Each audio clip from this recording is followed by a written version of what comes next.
আয় ছেলেরা আয় মেয়েরা ব্ল্যাকবোর্ডের কাছে আলিফ পাতা শিক্ষার একটি সুন্দর নিয়ম আছে। উপর থেকে চক ধরে নিচে দিলাম টান, কেমন সুন্দর আলিফ হইল দেখরে বাকবান।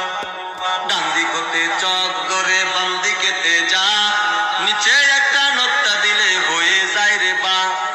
উপরে দুইটা নক্তা দিলে কেমন সুন্দর তা, আর ওই একটা নক্তা দিলে আজব রঙের সা। বাম দিকতে চক ধরে ডান দিকেতে যা, তারপরেতে বাঁকা করে নিচের দিকে আ। নক্তা দিলে জিম হবে বিনা নক্তায় হা, উপরে একটা নক্তা দিলে তার নাম খা। ডান হাত কানি বাঁকা করলে যেমন রূপ হয়, ওই রূপেরই বাঁকা রেখায় দাল বন্ধু হয়।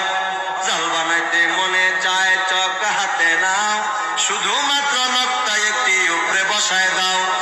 উপর থেকে নিচের দিকে একটু বাঁকা উপরে একটা নক্তা দিলে হয়ে যায় রে যা। তিনটি দন্ত পেটটি নিচে গোল করিলে সিন, উপরে তিনটা নক্তা দিলে তার নাম সিন।